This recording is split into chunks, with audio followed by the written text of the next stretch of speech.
Hola a todos, en este pequeño vídeo vamos a ver la membrana plasmática, en concreto su composición química y su estructura. Cuando yo hable de membrana plasmática o membrana celular, me refiero a esta membrana que es la que separa la célula, todo el interior, del exterior.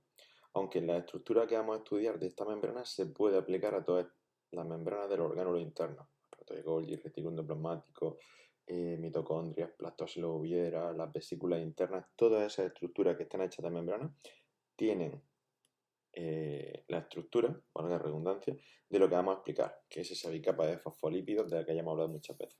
Aquí la tenéis al microscopio electrónico, ¿vale? Esto de aquí sería una célula, el citoplasma, y esto de aquí sería el citoplasma de otro. Y aquí estamos viendo la membrana de una célula, esta, la membrana plasmática, y aquí estamos viendo la de otra célula.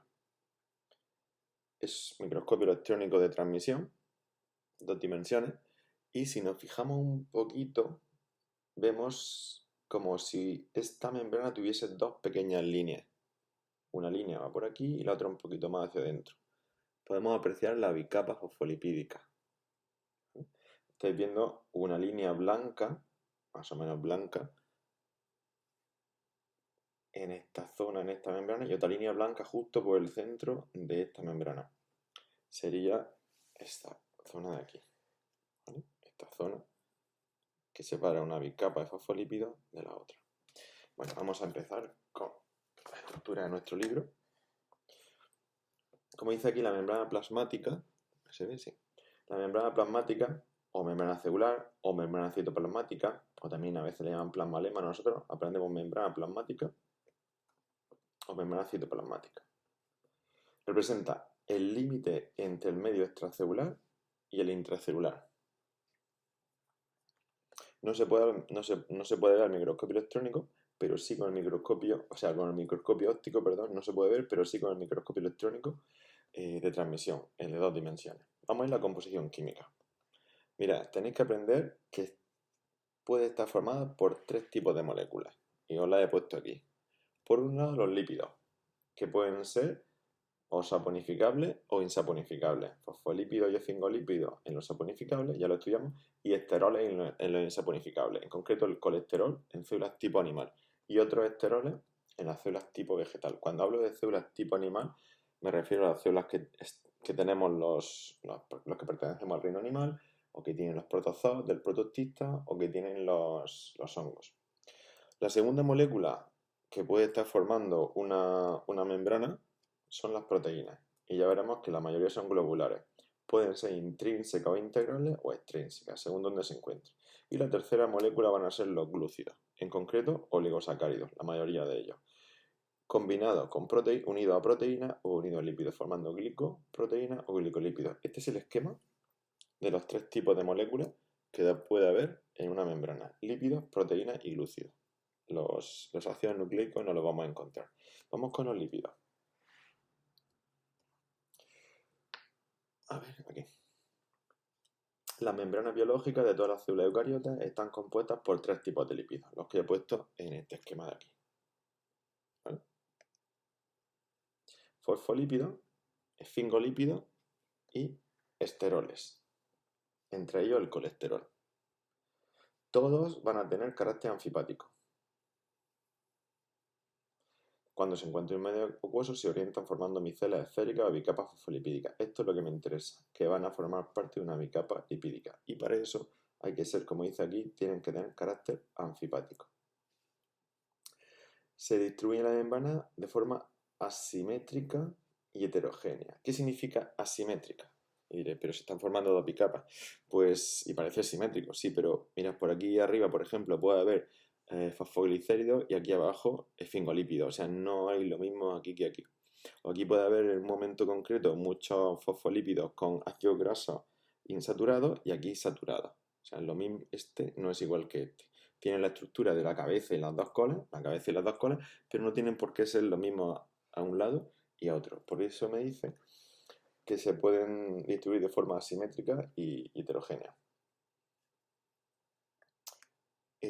La membrana plasmática no es una estructura estática. Esto que estamos viendo aquí, esta bicapa, estos fosfolípidos, no siempre están en el mismo sitio, Es decir, este se puede mover y desplazarse hacia allá y otro que está aquí puede venir hacia acá. Además, este puede girar. Lo estoy viendo con las dos colas así, pero puede tener una hacia adelante y otra hacia atrás. O incluso este puede pasar a esta bicapa, pueden cambiarse. Esos tres tipos de movimientos están explicados aquí. Movimientos que pueden realizar los lípidos. De rotación, es decir, un giro, supone el giro de la molécula lipídica en torno a su eje y es el más frecuente. ¿Vale? Giro de la molécula. El de difusión lateral, que se van de un lado hacia otro, las moléculas lipídicas pueden difundirse libremente de manera lateral. Es el segundo más frecuente. Y luego el más raro de todos y el más gracioso, pues el nombre que tiene es flip-flop. Es un movimiento de la molécula lipídica de una monocapa a la otra. Es decir, pasa de estar en una parte de la bicapa a otra. De una monocapa a la otra. Necesita energía, por eso es el más raro, porque necesita aporte de energía y necesita una enzima que lo haga. Una enzima que también tiene un nombre gracioso, que es gracias a la enzima llamada flipasa, enzimas con gasto de energía. Otra característica que dan los lípidos es, debido a que son la molécula mayoritaria, es el de la fluidez. Es una característica más importante de las membranas. Y depende de varios factores. Uno es la temperatura. A mayor temperatura, mayor fluidez. Otro es la naturaleza de los lípidos. Ya sabéis que cuanto más lípidos insaturados y de cadena corta, más fluidez. Menos el enlace de Van der Waals y mayor fluidez. Y luego la presencia de colesterol. El colesterol va a estar aquí, mira. Estas moléculas que hay aquí metidas, esto, son moléculas de colesterol con sus 4 anillos y esto que han dibujado aquí azul sería el grupo H, que es muy pequeñito pero no han exagerado, que tendría hasta hacia afuera. Vale, pues el colesterol lo que hace es unir esta cola con esta. ¿Vale? Reduce la fluidez un poquito. Bueno, hace dos cosas, pero básicamente estudiamos que reduce la fluidez. Otra molécula, las proteínas, confieren a la membrana sus funciones específicas y son características de cada célula. ¿Qué funciones van a dar las proteínas a la membrana? Pues mira, como se encuentran atravesando la membrana, van a crear canales, ¿vale?, para que las sustancias puedan pasar de un sitio a otro. Van a formar receptores para que moléculas de fuera se puedan enganchar. Van a servir para que unas células se comuniquen con otras. Van a servir para que se anclen diferentes estructuras de fuera de la célula o desde dentro de la célula. El citoesqueleto se puede enganchar aquí. Van a tener distintas funciones que no vamos a ver. Simplemente que os suenen esas funciones. Además, al igual que los lípidos, tienen un movimiento de difusión lateral. Es decir, se pueden mover por la membrana. Y contribuyen a la fluidez de la misma. Casi todas van a tener una estructura globular. Y se clasifican según el lugar que ocupan en la membrana. Así vamos a tener proteínas intrínsecas, van a ser las que atraviesen la bicapa fosfolipídica. Representan más o menos el 50 o a veces más, el 70 de todas las proteínas de membrana. Se encuentran unidas a la bicapa, ¿vale? Esta zona de la proteína va a ser hidrófoba y esta zona de la proteína va a ser hidrófila. Ya sabéis que eso depende de los aminoácidos que lleve. Bien, proteínas intrínsecas entran dentro de la membrana. Proteínas extrínsecas, a ver, son las que están a un lado o a otro. Es decir, podría estar una por aquí o aquí. No significa que estén por la parte de fuera de la célula, sino están por la parte de fuera de la bicapa. Mirad, aquí. Por ejemplo, esta proteína, esta que hay aquí, esto que hay aquí es intrínseca. Pero esta que hay aquí, que está unida a esta otra, es una proteína extrínseca. ¿De acuerdo? O esta de aquí, extrínseca o periférica. Y fijaros que, no se ve bien, con la luz refleja.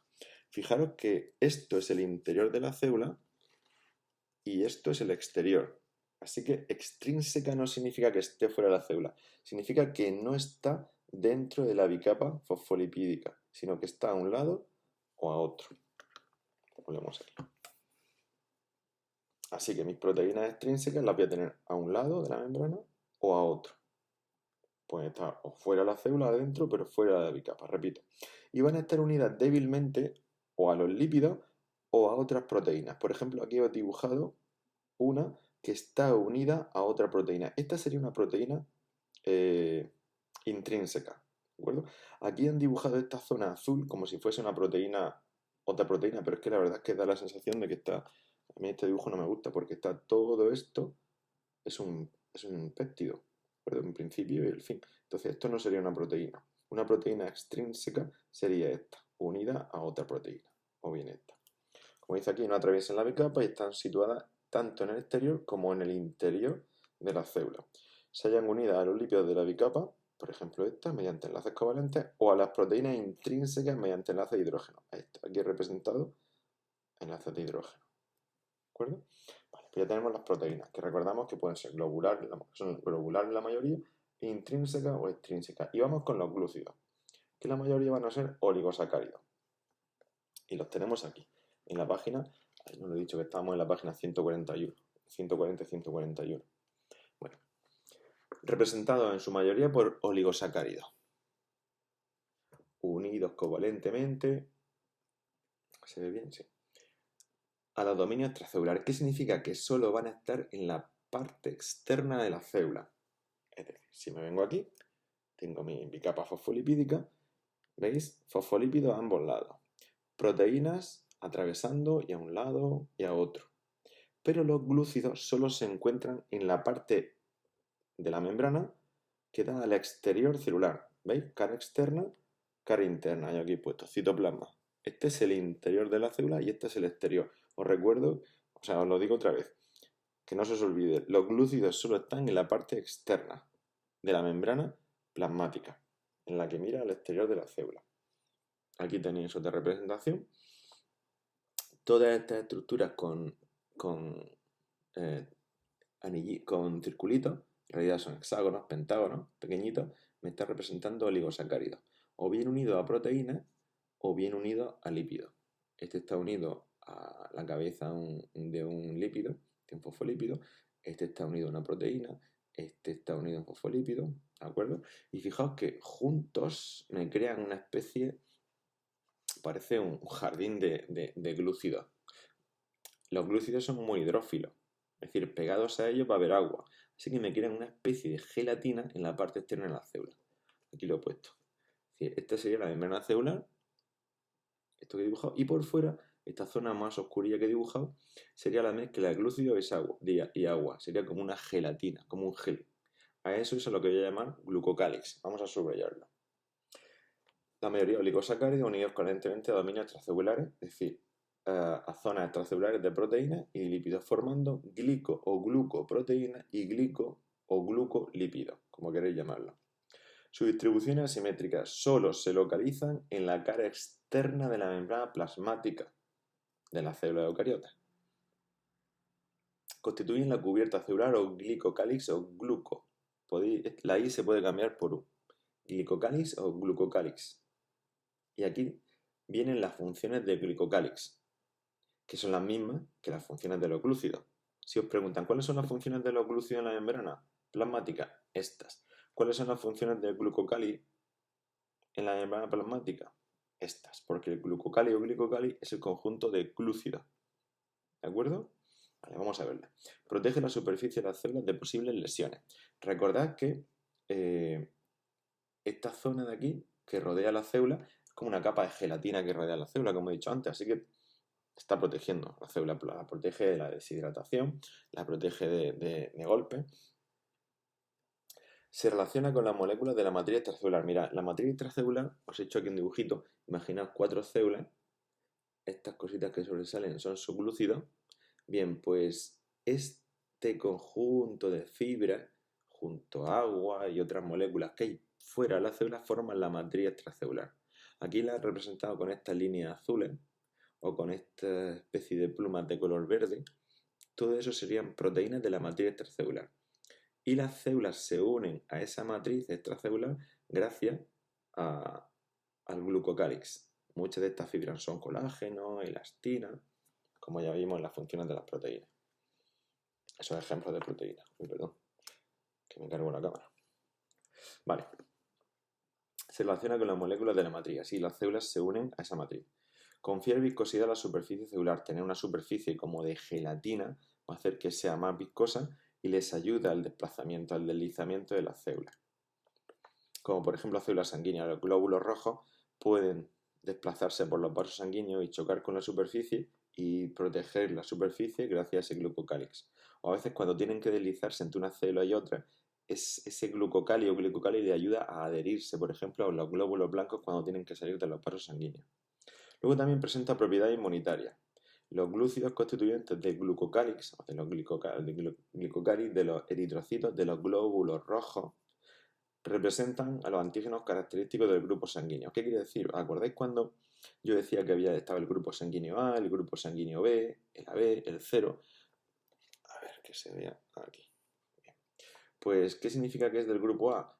Que tiene unos glúcidos que le hacen ser de ese tipo. El grupo B tiene otros glúcidos distintos, que yo les llamo aquí A, aquí les llamo B, pero esto de A, B, o en este caso la combinación de los dos, en realidad son glúcidos, ¿vale? Que van a ser reconocidos por el sistema inmune, por los glóbulos blancos. Intervienen los fenómenos de reconocimiento celular, sobre todo en el desarrollo del embrión. En el desarrollo del embrión, unas células que van a formar unos tejidos reconocen a otras que van a formar otros tejidos y se adhieren a ellas o se separan o se cambian, se transforman una en otra gracias a que reconocen los glúcidos que tienen en su membrana. Y luego contribuye al reconocimiento y fijación de determinadas sustancias. Por ejemplo, mira estas células. Le he puesto aquí esta especie de glúcido, así. Y va a ser como un receptor de estas sustancias. Si una sustancia se fija a este glúcido, la célula lo va a reconocer, va a emitir unos pseudópodos y la va a atrapar, se la va como a tragar. ¿Vale? Así que muchos de esos glúcidos actúan como receptores. Y ya para terminar vamos con la estructura de la membrana. En 1972, estos dos señores, Singer y Nicholson, crearon un modelo que hasta ahora es el que se admite, el modelo de mosaico fluido, es el que hemos estudiado siempre. La bicapa fosfolipídica, este modelo de mosaico fluido. ¿Por qué mosaico? Por la distribución que tiene de moléculas. Mira, un mosaico. ¿Sabéis lo que es un mosaico, no? Mosaicos son dibujos hechos con trocitos de piedra, con teselas de diferentes colores, ¿vale? Más o menos de la misma forma, pero aquí representa eso, son muchas moléculas, una, otra, una distribución que no es simétrica, sino que es asimétrica cada uno en un sitio, pues se representa un mosaico y que además estas moléculas sabemos que se pueden mover. Así que es un mosaico por la distribución de moléculas que tiene y encima de todo es fluido porque se pueden mover. Vale. Las características que hay que saber presenta las siguientes características. El modelo de mosaico fluido son estas, son muy fáciles, ya veréis. Ese modelo considera que la membrana es un mosaico. ¿Por qué? Porque el lípido y proteínas integrales se hayan dispuestas en forma de mosaico, distribuidas en toda la membrana. ¿Vale? No se encuentran todas las proteínas en un sitio, todos los lípidos en otro, sino que se encuentran uniformemente distribuidas. Vale, mosaico del fluido en el que la bicapa lipídica es la red cementante. ¿Qué significa eso?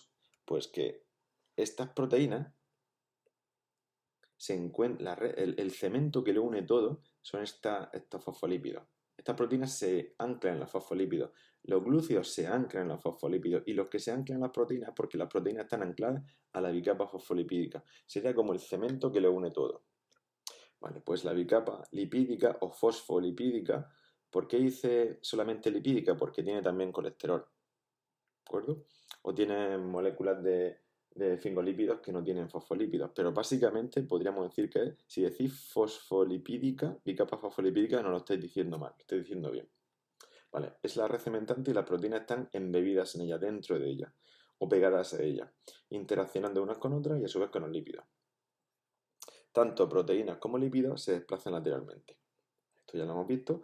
Y otras, las membranas son estructuras asimétricas en cuanto a la distribución de todos sus componentes químicos, lípidos, proteínas y glúcidos. ¿De acuerdo? Asimétrica significa que no todas están en un sitio, una está en un lado y otra está en otro. Vale, pues hasta aquí la membrana plasmática, su composición química y estructura. En el próximo vídeo vemos cómo funciona, cómo atraviesan las moléculas por endocitosis, exocitosis, difusión simple, etc. Hasta luego.